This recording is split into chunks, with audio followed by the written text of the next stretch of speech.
Audiobook do livro Campo de Batalha da Mente, da escritora Joyce Meyer, parte 3, capítulo 20. Não me faça esperar por nada, mereço tudo imediatamente. Mentalidade de deserto 5. Sede, pois, irmãos, pacientes, enquanto esperais, até a vinda do Senhor. Eis que o lavrador aguarda com paciência o precioso fruto da terra. Vede como ele se mantém paciente e vigilante sobre ele, até receber as primeiras e as últimas chuvas. Tiago capítulo 5, versículo 7. A impaciência é fruto do orgulho. Uma pessoa orgulhosa parece não poder esperar por qualquer coisa com uma atitude adequada. Como discutimos no capítulo anterior, a paciência não é a habilidade de esperar. É a habilidade de manter uma boa atitude enquanto se espera. A Bíblia não diz, seja paciente se você esperar. Ela diz, seja paciente enquanto você esperar. Esperar é parte da vida. Muitas pessoas não esperam bem e, no entanto, na verdade, gastamos mais tempo em nossa vida esperando do que recebendo. O que quero dizer é isto. Pedimos algumas coisas a Deus em oração crendo e então esperamos pela sua manifestação. Quando ela chega, nós nos regozijamos porque finalmente recebemos o que estávamos esperando. Entretanto, como somos pessoas direcionadas a atingir um objetivo, que devem sempre ter alguma coisa pelo que lutar, alguma coisa a esperar, vamos imediatamente de volta ao processo de pedir e crer em Deus por alguma outra coisa e esperar mais algum tempo até que o próximo avanço venha. Pensar sobre essa situação fez-me perceber que gasto muito mais tempo da minha vida esperando do que recebendo. Então decidi aprender a usufruir o tempo de espera, não apenas o tempo de receber. Precisamos aprender a aproveitar onde estamos, enquanto estamos a caminho de onde estamos indo. O orgulho impede a espera paciente, porque pela graça, favor imerecido de Deus, que me foi dada, digo a cada um dentre vós que não pense de si mesmo, não se valorize, além do que convém. Não tenha uma opinião exagerada de sua própria importância. Antes, pense sobre sua habilidade com moderação, segundo a medida da fé que Deus repartiu a cada um. É impossível usufruir a espera se você não sabe como esperar pacientemente. O orgulho impede a espera paciente porque a pessoa orgulhosa pensa tão bem sobre si mesma que acredita que jamais deveria ser incomodada sob qualquer aspecto. Embora não devamos pensar mal de nós mesmos, também não devemos pensar tão favoravelmente a nosso próprio respeito. É perigoso nos colocarmos num lugar tão elevado que nos leve a menosprezar os outros. Se eles não estiverem fazendo as coisas da maneira que queremos ou tão rapidamente quanto pensamos que deveriam ser feitas, nos comportamos impacientemente. Uma pessoa humilde não mostrará uma atitude impaciente. Seja realista. No mundo, passais por aflições, provações e tribulações e frustrações. Mas tende bom ânimo, tende coragem, sede confiantes, seguros, destemidos. Eu venci o mundo. Eu o privei de poder para fazer-vos mal e o conquistei para vós. João capítulo 16, versículo 33. Outra maneira pela qual Satanás usa nossa mente para nos conduzir a um comportamento impaciente é nos levar a pensar que somos idealistas em vez de realistas. Se colocarmos na nossa cabeça a ideia de que tudo o que diz respeito a nós, nossas circunstâncias e a nossos relacionamentos deveria ser sempre perfeito, nenhuma dificuldade, nenhum obstáculo, nenhuma pessoa desagradável com quem lidar, então estamos caminhando para uma queda. Ou, na verdade, deveria dizer que Satanás está nos determinando uma queda pela nossa forma errada de pensar. Não estou sugerindo que sejamos negativos. Sou uma crente firme em atitudes e pensamentos positivos. Mas estou sugerindo que sejamos realistas o suficiente para percebermos antecipadamente que muito poucas coisas na vida real são perfeitas. Meu marido e eu viajamos quase todo final de semana para uma cidade diferente para dirigir conferências. Muitas vezes, alugamos salões de baile de hotéis e centros cívicos ou de convenções. No início, eu ficava impaciente e frustrada cada vez que alguma coisa saía errada em um desses lugares. Coisas como o ar-condicionado que não funcionava direito, ou talvez nem funcionasse de jeito nenhum, ou iluminação insuficiente no salão de conferência, cadeiras manchadas e rasgadas com o estofamento escapando para fora, ou restos do bolo da recepção de casamento da noite anterior ainda no chão. Eu sabia que havíamos pago um bom dinheiro pelo uso dessas salas e que as havíamos alugado de boa fé, esperando que estivessem em boas condições. Então ficava muito irritada quando isso não acontecia. Fazíamos tudo o que podíamos para tentar assegurar que os lugares que alugávamos eram limpos e confortáveis, mas, apesar disso, em 75% deles, alguma coisa não correspondia às nossas expectativas. Houve ocasiões em que nos prometeram reserva antecipada para a nossa equipe de viagem. Entretanto, nós chegávamos e nos diziam que não haveria salas disponíveis por muitas horas. Os funcionários do hotel frequentemente davam informações erradas a respeito dos horários das nossas reuniões, apesar de ter lhes sido dito repetidas vezes e até mesmo ter lhes sido enviado material impresso com as datas e horários exatos. Frequentemente, empregados do hotel e do buffet eram rudes e preguiçosos. Muitas vezes a comida que pedíamos para o lanche não era a que supunhamos ser.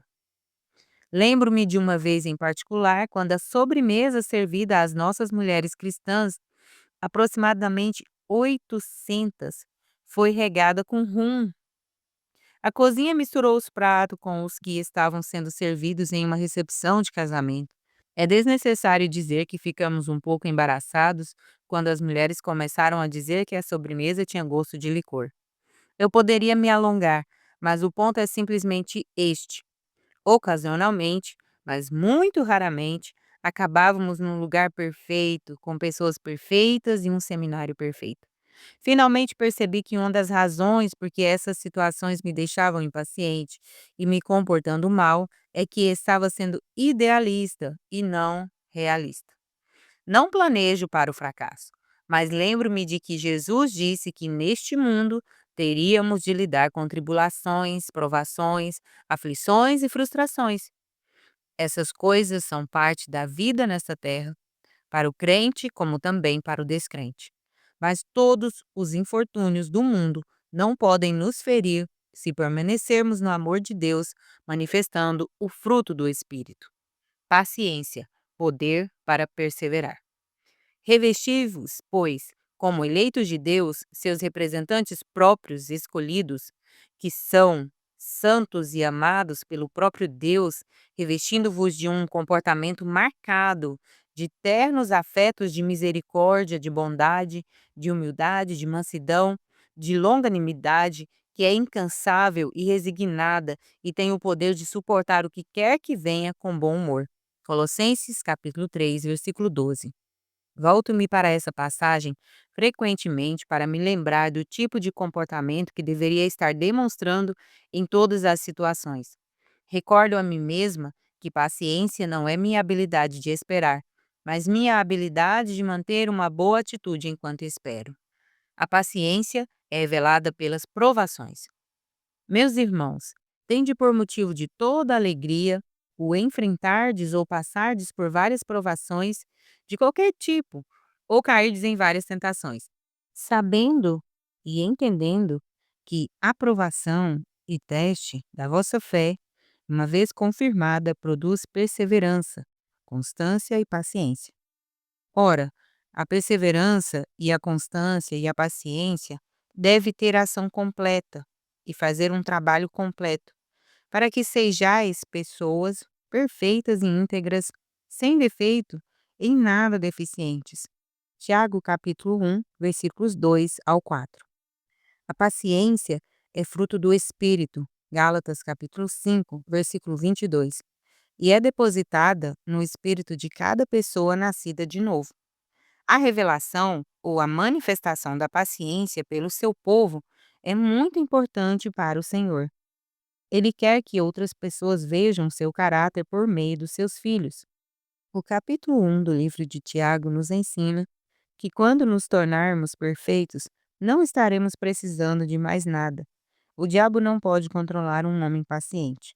Tiago 1 também nos ensina que deveríamos nos regozijar quando nos encontrarmos envolvidos em situações difíceis, sabendo que o método que Deus usa para revelar a paciência em nós é pelo que a versão New King James chama de várias provações. Tenho descoberto em minha própria vida que várias provações finalmente revelaram a paciência em mim, mas primeiro me trouxeram uma porção de outras coisas que não eram características divinas. Coisas como orgulho, ira, rebeldia, autopiedade, lamentação e muitas outras. Parece que essas outras coisas devem ser enfrentadas e trabalhadas antes que a paciência surja. Provações ou dificuldades? Então partiram do monte Or, pelo caminho do Mar Vermelho, a rodear a terra de Edom, porém o povo se tornou impaciente, deprimido, muito desencorajado, no caminho por causa das provações. Neemias capítulo 21, versículo 4. Se você se lembra, uma atitude impaciente foi uma das mentalidades de deserto que mantiveram os israelitas vagueando nele por 40 anos. Como poderiam essas pessoas estar prontas para entrar na terra prometida e expulsar os atuais ocupantes para que pudessem possuir a terra, se eles não podiam nem mesmo permanecer pacientes e imperturbáveis durante uma pequena dificuldade? Realmente encorajo-o a trabalhar com o Espírito Santo enquanto ele desenvolve o fruto da paciência em você. Quanto mais você lhe resistir, mais longo será o processo. Aprenda a responder pacientemente a todos os tipos de provações e você se descobrirá vivendo uma qualidade de vida que não é apenas suportada, mas desfrutada em sua plenitude. A importância da paciência e da persistência. Com efeito, tendes necessidade de paciência e perseverança, para que, havendo feito e realizado inteiramente a vontade de Deus, e portanto recebais e alcanceis e desfruteis plenamente a promessa. Hebreus capítulo 10, versículo 36. Essa passagem nos diz que sem paciência e perseverança não receberemos as promessas de Deus. E Hebreus capítulo 6, versículo 12, nos diz que é apenas por meio da fé e da paciência que herdamos as promessas. O homem orgulhoso corre na força da sua própria carne e tenta fazer as coisas acontecerem no seu tempo. O orgulhoso diz: "Estou pronto agora." A humildade diz: "Deus sabe melhor e ele não se atrasará." Um homem humilde espera pacientemente. Na verdade, ele tem um temor reverencial de se mover na força da sua própria carne. Mas um homem orgulhoso tenta uma coisa após outra, todas sem sucesso. Uma linha reta, nem sempre, é a distância mais curta para um objetivo. Há caminho que parece direito ao homem e parece reto a ele, mas afinal são caminhos de morte. Provérbios capítulo 16, versículo 25. Precisamos aprender que no mundo espiritual, às vezes uma linha reta não é a menor distância entre nós e onde queremos estar. Pode ser apenas a distância mais curta para a destruição. Devemos aprender a ser pacientes e esperar no Senhor, mesmo que pareça que Ele esteja nos levando por um caminho de círculos para chegarmos ao nosso destino almejado. Há multidões de cristãos infelizes, vazios no mundo, simplesmente porque eles estão tentando fazer alguma coisa acontecer, em vez de esperar pacientemente que Deus faça com que as coisas aconteçam em seu próprio tempo e da sua própria maneira.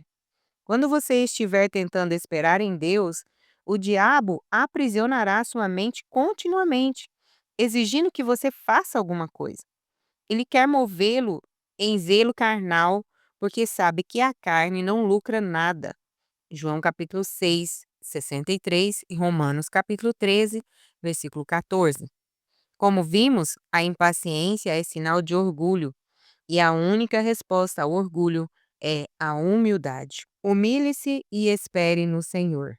Humilhai-vos, minimizai-vos, diminuí-vos em vosso próprio conceito, portanto, sob a poderosa mão de Deus, para que ele em tempo oportuno vos exalte. 1 Pedro, capítulo 5, versículo 6. A frase diminua-se em sua própria estima não significa que você deve pensar mal a seu respeito. Ela simplesmente significa: não pense que você pode resolver todos os seus problemas sozinho. Em vez de tomarmos os problemas orgulhosamente em nossas próprias mãos, devemos aprender a nos humilharmos debaixo da poderosa mão de Deus. Quando ele souber que o tempo está correto, nos exaltará e nos levantará. Quando esperamos em Deus e nos recusamos a nos mover no zelo da carne, acontece um morrer para o eu. Começamos a morrer para os nossos próprios caminhos e para o nosso próprio tempo, e a viver para a vontade e o caminho de Deus para nós.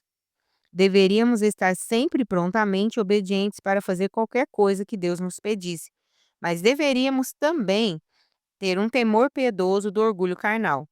Lembre-se, o orgulho que está na raiz da nossa impaciência.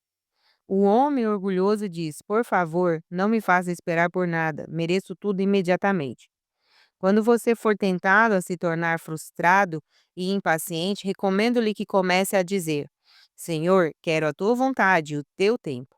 Não quero estar na tua frente, nem quero estar atrás de ti. Ajuda-me, Pai, a esperar pacientemente em ti.